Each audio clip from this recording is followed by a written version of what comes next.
much work did you do on Christmas?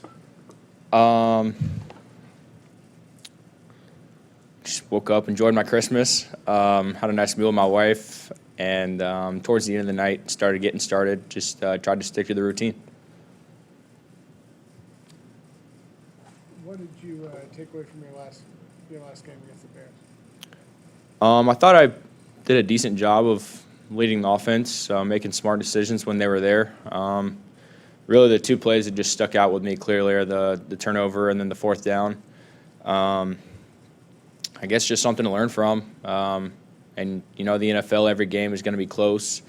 There's always important moments of truth. And I guess as I continue to develop is how well I can succeed in those moments of truth. And so that's always the challenge, and that's always what I'm trying to get better at. What was your critique of the turnover? It was just an unfortunate play. I left the ball too far out in front of them. I didn't think it was a bad read, but it was bad execution on my part, and we can improve from that. Really changed the game, and just really unfortunate. Wish it didn't happen. Wish I didn't throw it too far out in front. Speaking of throwing to Goodwin, you have a really good connection with Kittle and Pettis, but it seems like you and Goodwin haven't quite linked up like that yet. You guys haven't practiced together as much. Is that how's the chemistry working? No, I think it's just the ebbs and flows of the game. I mean, if you look in the third quarter, we had 2 play passes that were going to Marquise. Fortunately, we didn't get them off.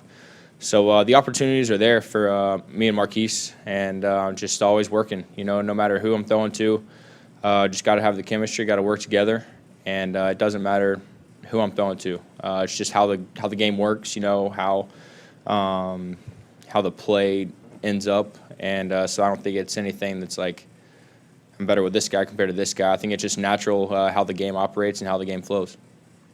How do you emotionally approach this game knowing this is the last meaningful game you'll play until whenever? I mean, you have the exhibition season, but this last one of the season. So how do you feel going into that, going to be playing in the Coliseum against one of the NFC's best teams? Well, it's very cool playing in the Coliseum.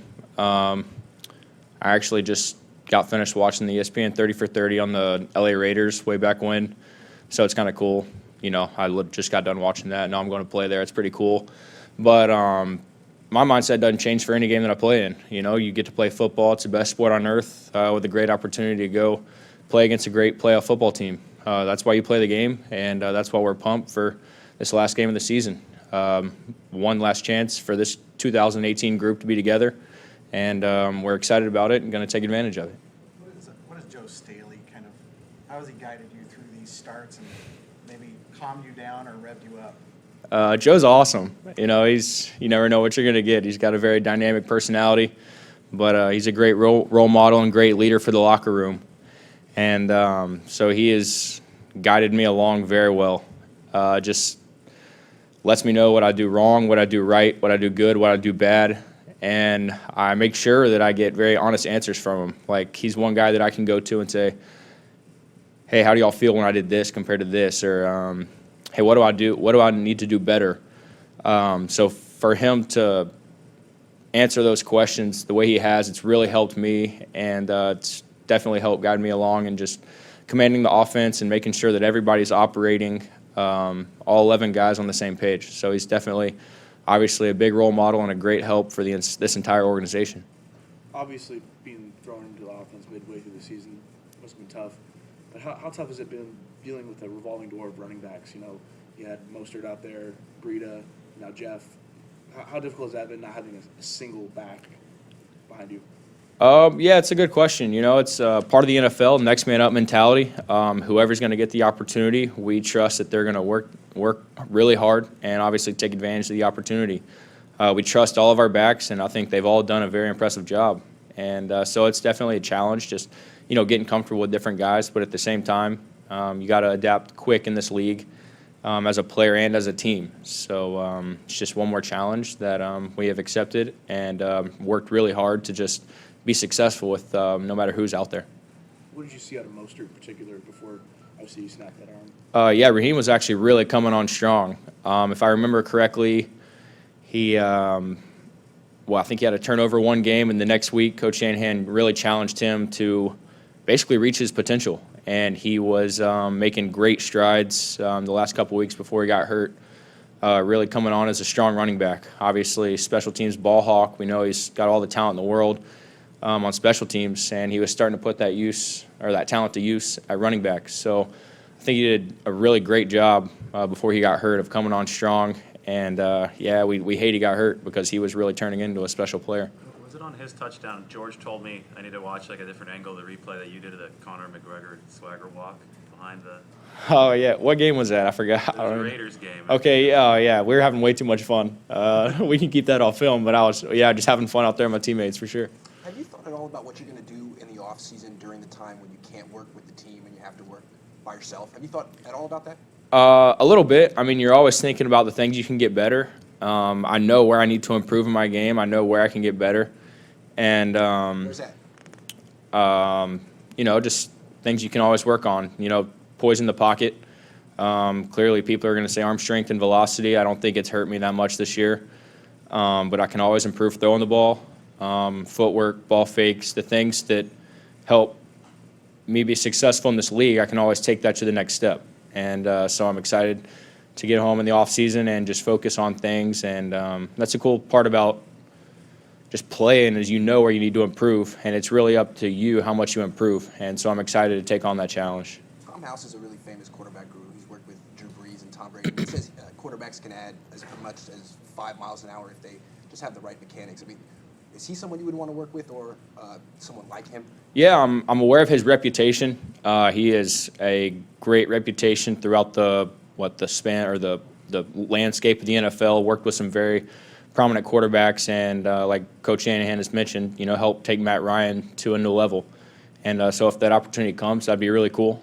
But I'm excited to just improve my the things I need to get better at. Yeah. So Sean McVay credited you for being able to keep your eyes downfield while you're getting rushed. What goes into that? Just having that mindset, sort of that philosophy as a quarterback. What goes into being able to doing that? Yeah, I think the way I mentally operate, I guess you could say, is I'm just so focused on my progressions that just can't let the rush affect you. I think part of being a successful quarterback is having a natural feel for movement in the pocket, pressure in the pocket, where's it coming from, things like that. So I guess some of it's natural, but in my mind, I just try to stick to my progressions, and that's how I distribute the ball. How difficult can it be to maintain that after you take some big hits? Yeah, that's definitely one of the biggest challenges that a quarterback faces. The mental strength and discipline to, after you've taken a couple, to still stick to what makes you successful, and that's sticking to your progressions, distributing the football. It's a challenge that every quarterback in the NFL faces, and the best ones are really good at that. Don't flinch. That's what a lot of people say, and it's definitely true. When you look at the Rams defense, what particular challenges do you anticipate? Well, they're definitely talented. The pass rush, of course. Aaron Donald has one heck of a year. He's a great player. Sue up front, he's been a nasty player. He's very aggressive. And so we're aware of their pass rush. And then their secondary, the way they just, mix in and out of coverages and things like that. They're a good defense, and we're excited about the opportunity on Sunday. You mentioned arm strength and velocity. Do you think that's something that you need to work on? Do you? I don't know. I mean, I'm sure you could find some throws on film that, if he would have thrown it faster, it would have been a complete, I guess. But you can always get better. You can always get better. You can always improve, and that's what I'm going to try to do. Do you think that's an area that someone can improve on? You're not just born with a certain arm. I mean, I think, everybody's blessed with different gifts, and so that's what. Yeah, I mean, everybody's blessed with different gifts, but at the same time, you can always improve your gifts. In your scouting report, the official NFL.com scouting report, it said that you didn't bring your legs all the way through, and that was sort of the source of your perceived lack of velocity. Is that a fair critique? I don't know. It also said that I was going to get cut after rookie minicamp, too, on NFL.com, so I don't know. All right, thanks. You're going into Sunday with another combination of wide receivers. Can you talk about how you adjust or how you prepare when you've got another combination coming in? I think the biggest thing is just having a great week of practice. We had a great practice today. It's a great start. And we've been working together for a while, ever since OTAs, all the guys, plenty of off-season throwing sessions. And, we're working every day together. So even if we haven't got game snaps together, we've been working every day in practice, and so I think the chemistry is there, and we're excited to go show it. Could it help because you worked with Stephen Dunbar like through the ops, through OTAs? Yeah. Steven's been one of the most loyal 49ers this year. People don't even know who he is yet. But he's worked really hard. He's caught all of my passes after practice every single day. So we actually have, maybe the best chemistry out of all the receivers. He's done a great job of just staying the course, trusting, the opportunity that's going to be given to him. And he works hard every day, so I'm excited for him. Kittle's within striking distance of the single season receiving yards. Obviously, Kelsey's in that mix too. Are you cognizant of that, and would it be meaningful to you to help him reach that? Yeah, definitely. I mean, we're aware of it. We know the situation, but at the same time, we're trying to win the game. So, if it happens, it happens, and that's awesome. Kittle's had one heck of a year, and he deserves a ton of credit. But at the same time, you're playing to win the game, so we'll see how it shakes out. What have your impressions been of Richard Sherman as a teammate? Sherm's awesome, man. He's a super nice guy, great teammate, very helpful to the young guys. I love just, taking advantage of picking his brain. We talk, he's very specific in the coverage rules, the different looks, the way he sees a quarterback when he's playing corner, the way he, sees the quarterback's feet, whether it's quick game, drop back, play pass, so all the things that, you really don't know how a corner thinks when he's playing out there. You get to ask him those type of questions. So it's been really cool having him around and be a great player for us this year. He came in and was a leader from the start, and Sherm's been awesome.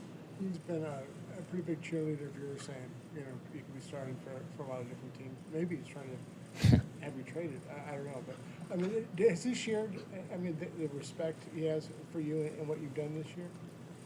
What was the question? Sorry. No, I'm sorry. Yeah. Threw you off when I was saying he was trying to have you traded. It was a joke. It was a funny joke. You're good, man. You're good. But has he shared, he seems to have a lot of respect for what you've accomplished this year. Have you had that conversation with him, or has he shared with you, anything like that, like you've done a heck of a job, or whatever it is? He, I definitely know that he supports me. What he said after the game was meant a lot. The fact that, I've earned his respect. I think it's the biggest thing coming into the building.